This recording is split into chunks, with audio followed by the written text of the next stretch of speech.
Assalamualaikum warahmatullahi wabarakatuh.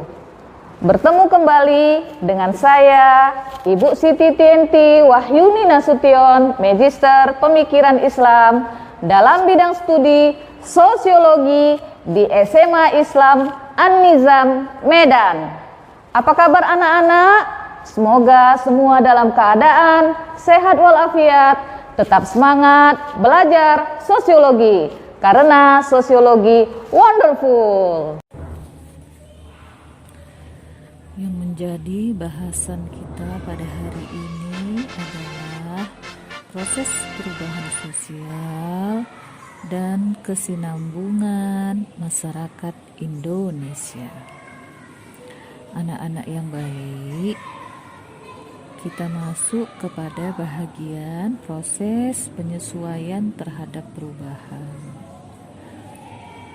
Kondisi masyarakat yang serasi dan harmoni adalah kondisi yang diharapkan oleh semua masyarakat. Menurut Selo Sumarjan, yang dimaksud dengan kondisi yang serasi atau harmoni adalah suatu keadaan di mana lembaga-lembaga kemasyarakatan yang pokok benar-benar berfungsi dan saling mengisi. Dalam kondisi keserasian, ada kalanya mengalami gangguan, misal unsur-unsur baru dan lama bertentangan, dan secara bersamaan memengaruhi nilai-nilai dan norma-norma yang kemudian akan berpengaruh juga pada masyarakat.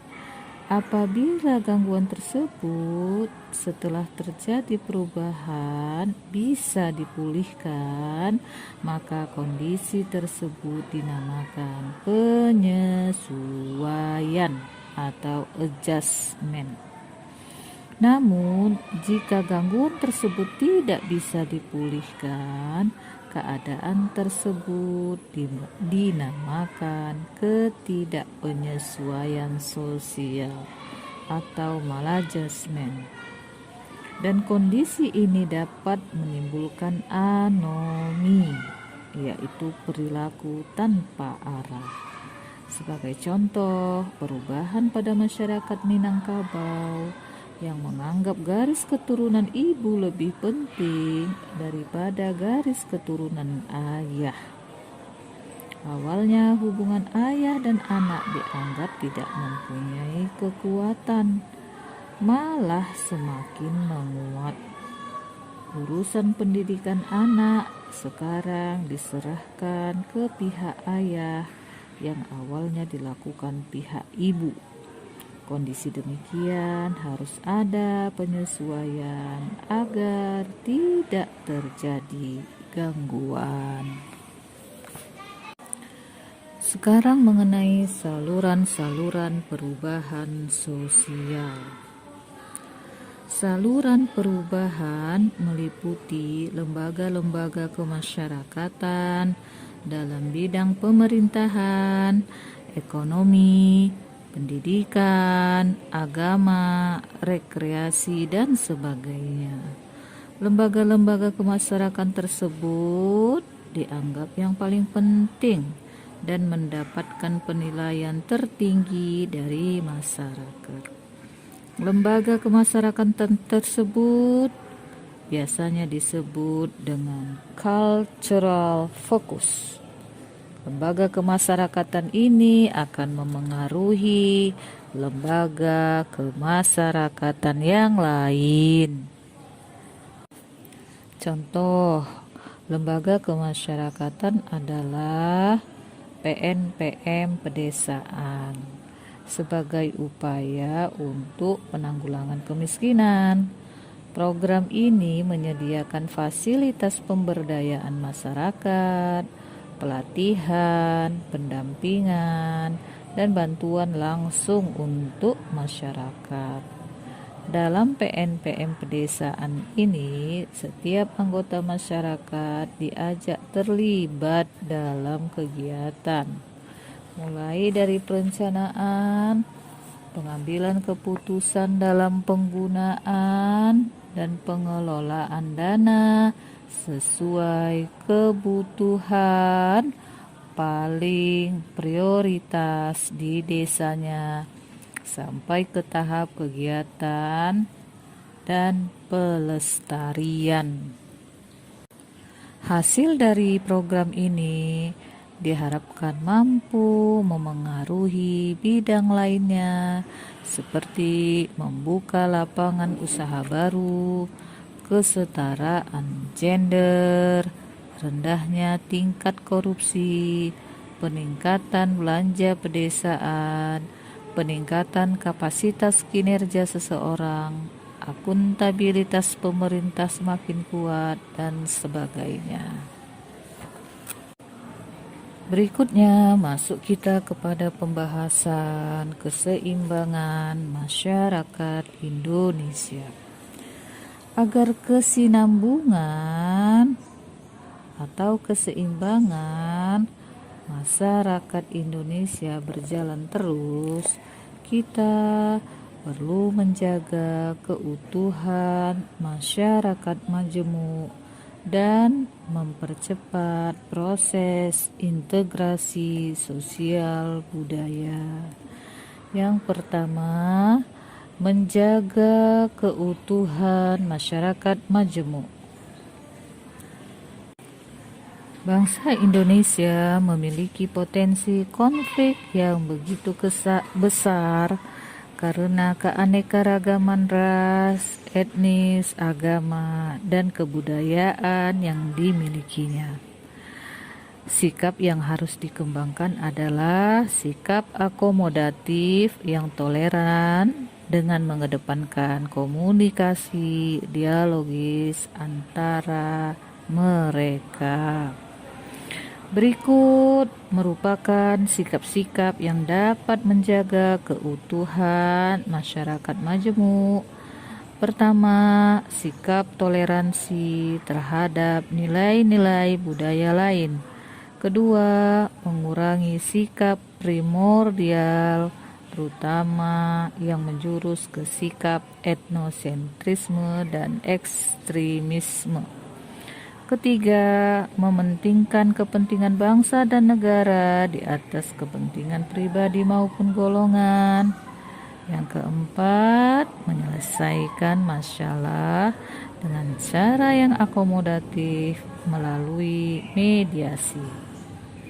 Kelima, sikap adil dan jujur bagi para penyelenggara negara dalam melaksanakan tugasnya, sehingga mendapat kepercayaan dari rakyat.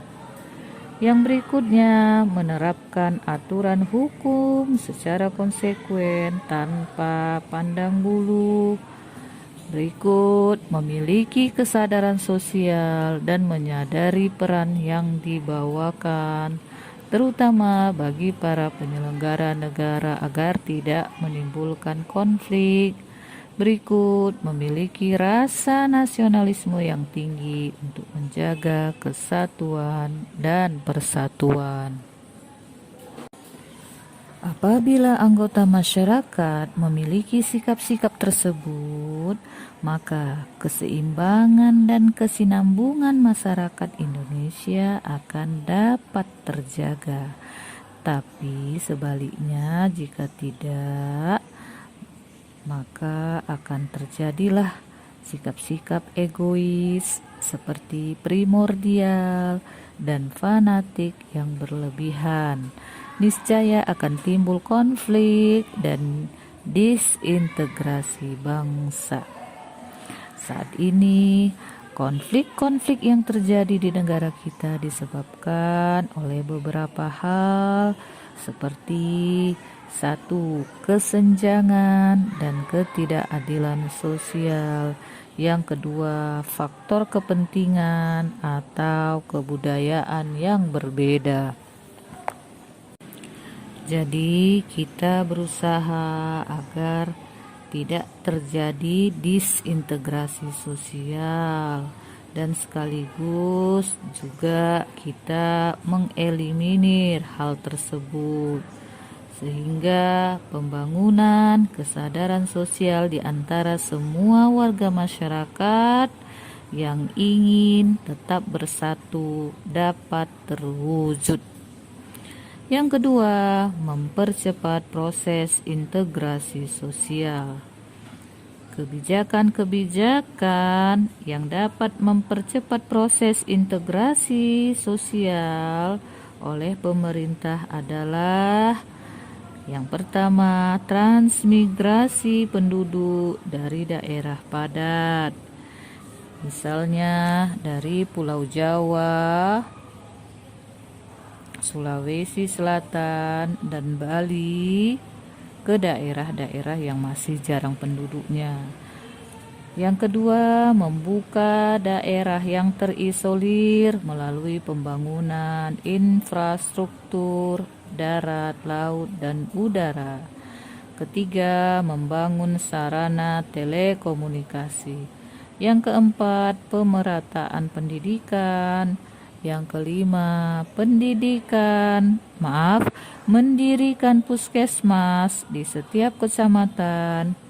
Berikut pemerataan pembangunan untuk mengurangi kesenjangan dan meningkatkan peran daerah dengan memberi otonomi yang lebih luas dan lain-lain. Upaya-upaya yang dilakukan oleh pemerintah tidaklah cukup untuk mempercepat integrasi sosial budaya apabila tidak disertai partisipasi aktif dari masyarakat. Nah, masyarakat, anak-anak, sebagaimana yang kita ketahui adalah subjek dan sekaligus objek kegiatan. Untuk itulah sangat diperlukan proses penyadaran agar masyarakat Indonesia menyadari bahwa kesinambungan negara dan bangsa merupakan tanggung jawab bersama. Jadi bukan hanya tanggung jawab pemerintah saja. Nah, anak-anak yang baik, yang ibu sayangi, sebagai warga negara dan masyarakat yang baik, setiap orang, setiap kita harus menyadari betul bahwa bangsa yang besar akan dapat menjadi jaya dan sejahtera apabila kita tetap memiliki jiwa patriotisme yang tinggi, rasa nasionalisme yang kuat, penghayatan dan pengamalan nilai-nilai luhur Pancasila, serta kesadaran sosial yang kuat. Jadi anak-anak, dalam proses perubahan sosial sangat diharapkan terjadinya kesinambungan masyarakat Indonesia. Semoga bahasan kita pada hari ini menambah nilai-nilai tanggung jawab serta sikap kritis yang hadir dalam dirimu. Semoga bermanfaat. Wabillahi taufik wal hidayah. Assalamualaikum warahmatullahi wabarakatuh. Demikian pembelajaran hari ini. Sampai jumpa di video pembelajaran berikutnya. Jangan lupa like, comment, and share video ini. SMA Islam An-Nizam, unggul, cerdas, islami. Assalamualaikum warahmatullahi wabarakatuh.